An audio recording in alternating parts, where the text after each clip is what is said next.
Weekend for a Cause, en fait, c'est un brief créatif qui réunit Facebook, Subdepub et des ONG. Les étudiants de 3e, 4e année sont briefés sur un sujet d'une ONG. Et le but, c'est de sortir une campagne en 2 jours. Facebook donne généreusement un espace publicitaire qui puisse permettre de pousser la pub. Ce qui m'a motivée à le faire, c'est parce que je savais déjà que c'était pour les sans-abri. On nous a coaché un petit peu avant pour nous expliquer comment ça allait se passer.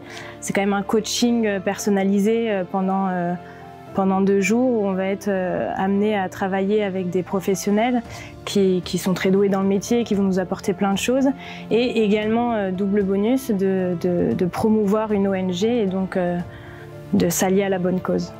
Je suis vraiment content d'être là et de pouvoir participer à cette compétition. Bien sûr, c'est un peu compliqué d'avoir une campagne à réaliser en 2 jours et demi. C'est une compétition, on a envie de la gagner forcément, mais avant tout, on fait ça pour les ONG. Il y a un professionnel du Creative Shop de Facebook qui est venu nous voir tout à l'heure donc pour qu'on lui présente notre idée. Il nous a aussi donné des petits tips pour mener l'idée encore plus loin, pour la pousser encore plus, qu'elle soit encore plus cool. Donc ce matin on est arrivé, on est parti un petit peu de rien, on a mis en énorme le nom de l'ONG sur le tableau, on a fait un brainstorming, on a regardé tout ce qui pouvait se faire autour et on a validé une idée et maintenant c'est parti, on part en tournage demain.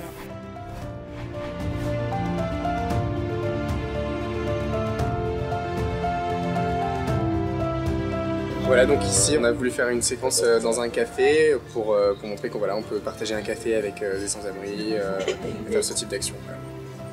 Il fait super froid par contre, mais les gens sont super sympas quand ils savent que c'est pour une bonne cause, pour les sans-abri, du coup ils disent oui tout de suite, donc franchement c'est très très cool, on est plutôt contente. Maintenant à voir comment ça va rendre au montage, si tout passe et si le son est sympa aussi parce qu'on est près de la route donc c'est pas incroyable, mais on va voir, ça se passe bien.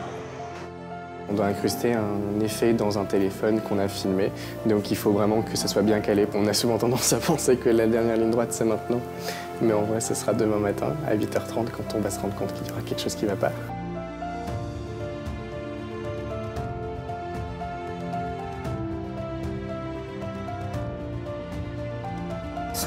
Ce qui est vachement bien sur ce genre de projet, c'est qu'en 3 jours, en fait, les étudiants sont amenés à faire de la stratégie, à réfléchir sur le genre de format qu'ils vont proposer, quel genre de création. Ils partent en tournage, ils font du montage. Donc vraiment, ils touchent à tout, tous les aspects d'une vraie production et d'un vrai projet qu'on peut faire directement en agence. Je sais que moi, quand j'étais étudiant, ce genre de compète, ça m'animait et c'est ce qui m'a donné envie de faire ce métier. Ça permet en fait de tout de suite avoir le rythme professionnel, donc c'est très utile pour les études.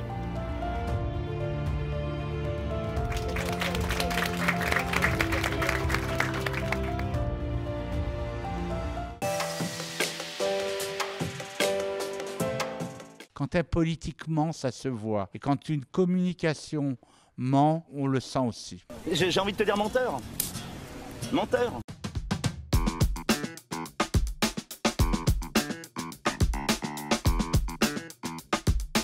Créer un lien avec la personne qui va acheter ou qui va aller au cinéma. Et le lien, c'est souvent lié à la sincérité, à la vérité. Par exemple, actuellement, il y a une publicité, c'est Comme J'aime, où on peut maigrir en 4 semaines. Je me régale.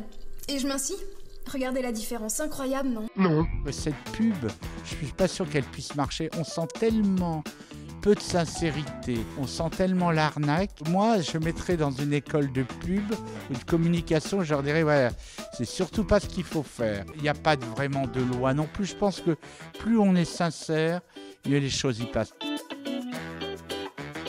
J'encourage les prochains communicants en entrant dans cette école, en leur souhaitant d'être attentionnés, de travailler, de dépasser le cadre de l'école pour aller au cinéma, lire et pas seulement lire les textes pour les examens.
3e Colorane pour Sud de Pub. C'est génial! 80 étudiants de Sud de Pub, les amis, les profs, encore mieux que l'an dernier, il a pas plu.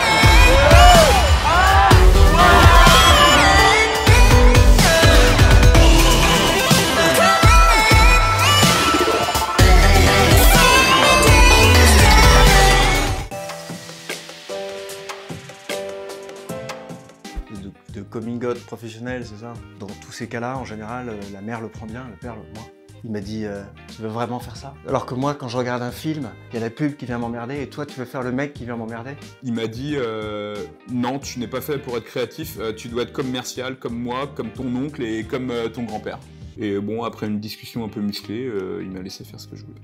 Ils m'ont dit ouais, bah pourquoi pas, ça te va bien. Quand j'ai annoncé que je voulais faire de la com à mes parents, bah ils ont fait oui, on va faire quelque chose de notre fille.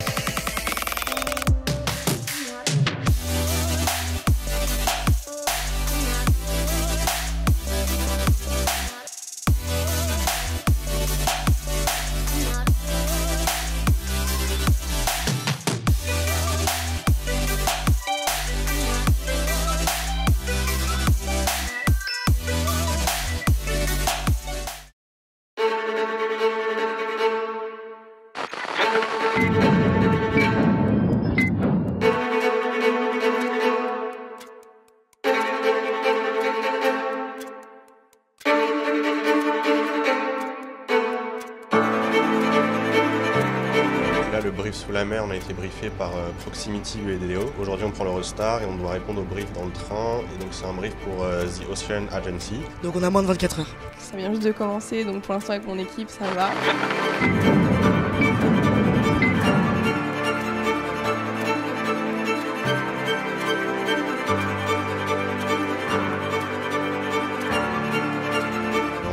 Un peu galéré hier, mais aujourd'hui ça va. Donc là on est lancé, on est en train de faire les visuels, la presse. Donc vraiment tout est prêt quand on arrive à Paris.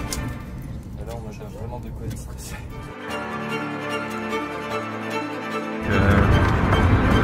Sport. 1 heure, très mal.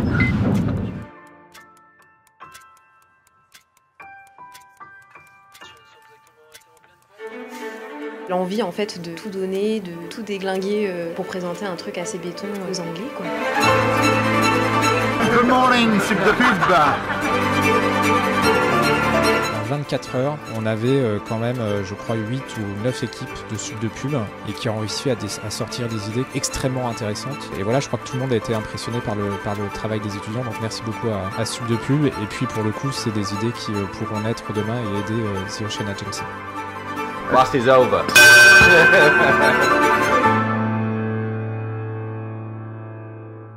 With great powers come great responsibilities.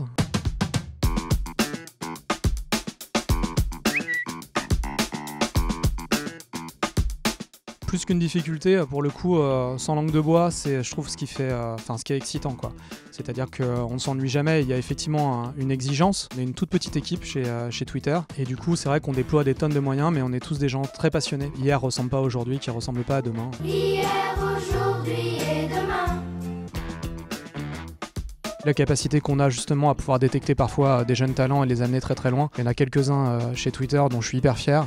Et c'est aujourd'hui, voilà, pour moi c'est une des raisons qui fait que tous les jours je vais au boulot avec la banane. Aller au cours, déjà. Bien, on est bien. C'est d'arriver déjà à se projeter dans ce qu'on aimerait faire. Je sais que c'est facile à dire maintenant, mais les choix qu'on opère à ce moment-là, et à la fois dans ses spécialisations, ses options, et puis ses premiers stages, c'est ceux qui vont marquer et qui mettent un pied à l'étrier. Il faut faire des choix qui nous ressemblent. Je voulais absolument partir étudier à l'étranger. Je me suis donné les moyens de le faire en partant en Erasmus. Je l'ai jamais regretté.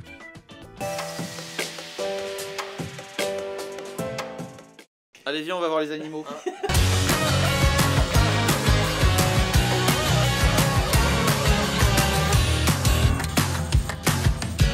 Comment ça s'appelle? La super ferme. Et je pense qu'il y a pas mal de gens à l'heure actuelle dans notre société qui ne savent plus où sont les bases. Là, je vais traire une vache.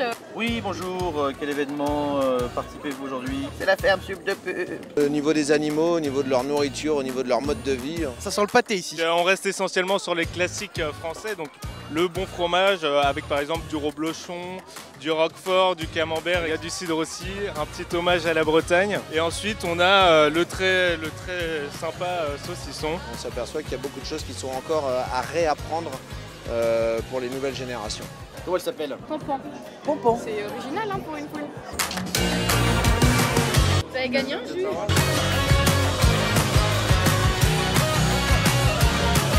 Alors regarde, qu'est-ce que tu es en train de faire là? Je suis en train de traire notre vache à traire, une des animations phares de cette journée. Est-ce que tu avais déjà fait ça avant? Alors des vrais, ouais. Bon là c'est un peu différent. Merci Agathe. Bah de rien.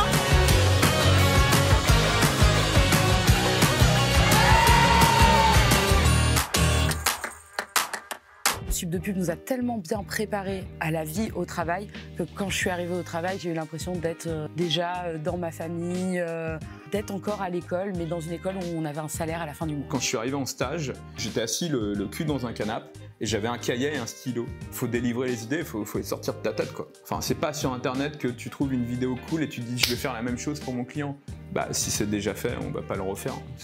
J'étais allé voir un créatif senior qui avait un dossier de malade mental et qui me dit franchement ton dossier c'est de la merde, mais tu m'as l'air sympa, viens en stage. Et le jour où j'arrive en stage, en fait, j'arrive dans son bureau et le mec me dit qu'est-ce que tu fais là? Tu dégages, casse-toi. Et je me retrouve dans l'open space avec tous les autres stagiaires. Une espèce de monde de requins, mais de petits requins bébés, où en fait mon bureau c'était un canapé, et j'ai été le premier sur le canapé, et en fait c'était mon canapé, et en fait, ben voilà quoi, c'était mon bureau, et plus personne ne pouvait s'y asseoir quoi.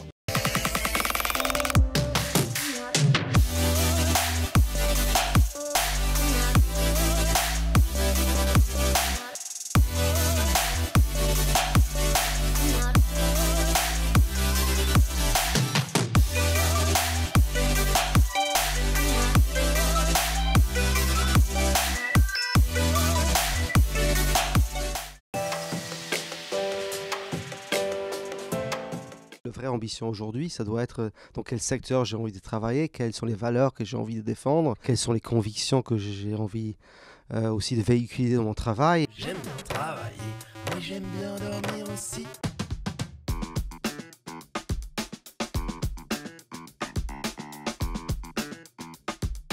Moi, j'ai toujours bien aimé m'entourer de gens plus forts que moi. Je pense que c'est comme ça aussi qu'on progresse. Il y a ceux qui font exprès de prendre des gens moins forts qu'eux parce que ça les conforte. T'es mauvais. Et puis ceux qui essayent de s'entourer des gens qui ont des compétences complémentaires ou qui sont plus forts qu'eux dans d'autres domaines. Je te veux dans mon équipe. Apporter une valeur ajoutée en termes techniques, mais en revanche avoir quand même une vision du monde et des valeurs qui se ressemblent un petit peu, voilà. I mean, I think, just always do your best. I mean, I think the only thing I did wrong in my life is I cheated with myself once. I told myself that I'd worked hard when I hadn't. So just do your best and then the rest will come. Don't worry about it too much. Oublie que t'as aucune chance, vas-y fonce. Play your game, the rest is destiny.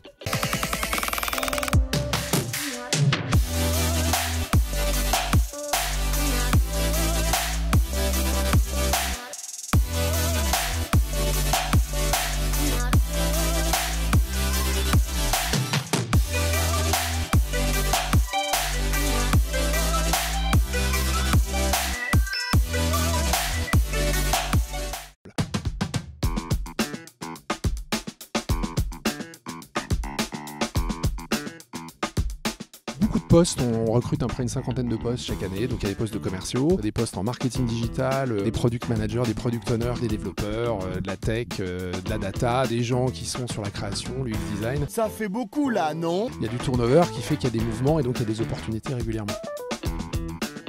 fait que vous puissiez vraiment choisir une entreprise comme vous risquez d'avoir le choix, qui vous ressemble et qui soit compatible avec votre personnalité. Regardez quelle est la culture de la boîte, la raison d'être de la boîte, est-ce qu'elle a un impact sociétal, environnemental. Et c'est important parce que si vous êtes épanoui évidemment dans une entreprise, vous serez encore plus performant. Il ne faut pas hésiter d'ailleurs à appeler les anciens alumni de l'école parce que c'est un très bon relais et un très bon moyen de savoir ce qui se passe vraiment à l'intérieur de l'entreprise. La bonne nouvelle, c'est que effectivement, vous aurez probablement le choix à la sortie de l'école de votre employeur. Le marché de l'emploi des cadres, en particulier des jeunes diplômés, il est vraiment favorable.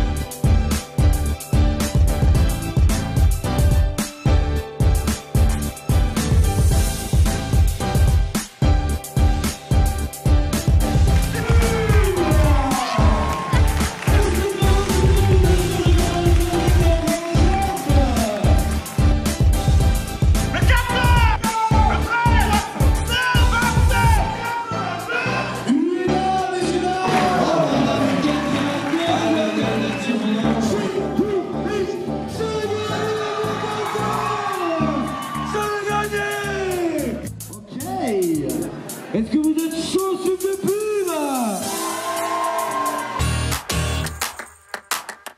Bossé en fait sur une app dans une agence digitale d'un domaine skiable qui s'appelle Paradis Ski, La Plagne, machin, etc. Et vu que j'adore faire le ski, je pense que c'était assez kiffant. Ouais. Quand je suis sortie de l'école, j'ai été en stage dans le groupe RTL. Après, je travaillais pour RTL, RTL2 et Fun Radio. Et aujourd'hui, je suis dévouée à la marque Fun Radio. On avait fait une campagne pour Reporters sans frontières où on avait pris les mains de Fatima. Sauf que le tatouage au nez était du sang. Et c'était parce que l'Algérie était encore presque une dictature. C'était une campagne sur des bars, avec des très jolies photos de Olivier Amsem. Le président de France Boisson à l'époque, il dit « Moi, mon pote, c'est Johnny, vous mettez une citation de Johnny. » Il n'y a pas de citation de Johnny sur les bars, quoi. Donc j'écris des citations, genre des trucs un peu, tu vois, un peu réfléchi, quoi. On refait une présentation et le mec dit non, mais on va faire un truc, le brief c'est on n'est jamais seul dans un bar, mais c'est la citation, on va dire ça, on n'est jamais seul dans un bar. On dit mais il y a rien de, les deux autres elles sont un peu réfléchies, tu vois, il y a un petit truc intéressant. On n'est jamais seul dans un bar, ouais, on n'est jamais seul, il y a le barman, ouais, bah c'est super intéressant. Et donc je me retrouve à faire cette campagne, donc une campagne où il y a le visuel, il y a plein de gens et c'est marqué on n'est jamais seul dans un bar, Johnny. J'ai eu un premier prix au Club des AD en 2006 pour une campagne Nike. En 2005, 1 ou 2 Clio de bronze et une shortlist à Cannes. Le premier Lion à Cannes, c'était en 2009. On avait gagné le prix des meilleurs créatifs internationaux à Cannes. On avait un brief, on avait 24 heures pour répondre. On était allé boire des coups en terrasse à Cannes, quoi, et on a trouvé notre idée, l'exé, c'était un vrai challenge, et on a gagné ce truc-là. Il y avait 50 teams créatifs qui venaient de toute la planète. Super, quoi. J'avais des directeurs de création de toutes les agences du monde qui me filaient leurs cartes, et moi je regrette, je suis jamais allé. Je suis resté comme un con en France. Je suis con, quand même. Ma première reconnaissance professionnelle, ça a été d'être prise en stage chez RTL, mais qu'à la fin de mon stage, il me transforme en CDI. Donc il y a bien sûr, quand on est augmenté aussi, c'est une belle preuve de reconnaissance, surtout quand on évolue. Et c'est aussi votre patron qui vous envoie des petits cœurs quand vous faites quelque chose de bien. La première reconnaissance, c'est d'avoir réussi à switcher de la strat à de la créa. Je pense que ça, c'est mon truc personnel qui est assez fort. Et après, première récompense, des grands prix stratégiques, des choses comme ça. Mais après, j'ai réussi à gagner un Lion à Cannes, notamment avec la campagne de CLM. J'ai réussi à gagner des Eurobest, des choses comme ça. Et donc là, c'est quand même des trucs qui sont...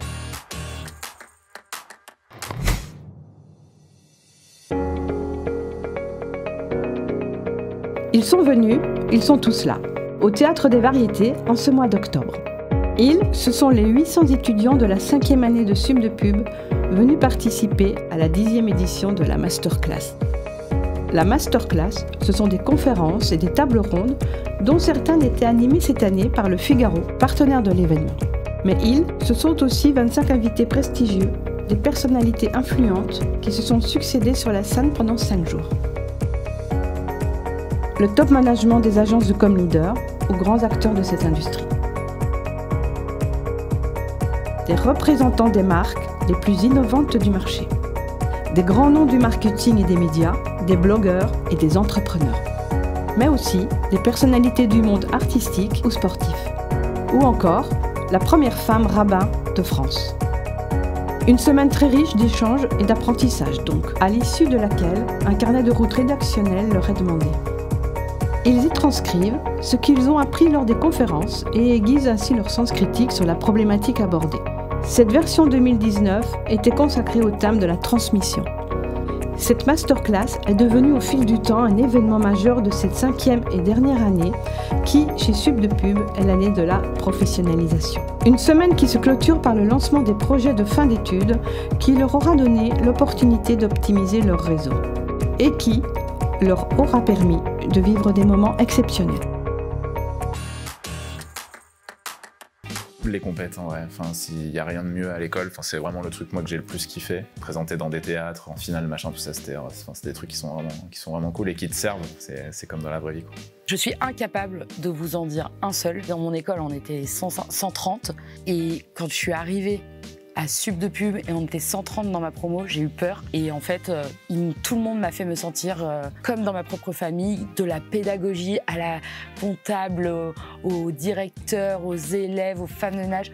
J'aimais tout le monde, j'aime toujours tout le monde. Je garderai toujours Subdepub dans mon cœur et comme de ma deuxième famille. Le premier jour, je suis arrivé à Subdepub et il y avait 2 gars à côté de moi. Dont un qui habitait en fait dans la même résidence étudiante que moi. Et en fait, c'est devenu 2 de mes meilleurs potes. Et ça a été les 2 témoins à mon mariage. Et donc on s'est accompagnés depuis bientôt 20 ans. On a fait un spectacle devant 500 personnes au Cirque d'hiver. Et donc je me rappelle, à un moment je me mets devant comme ça Anne-Françoise en train de danser. Et elle me regardait en me maudissant. Elle me disait mais qu'est-ce que tu fais putain? Et moi j'étais comme ça. C'est très drôle, c'est mon meilleur souvenir.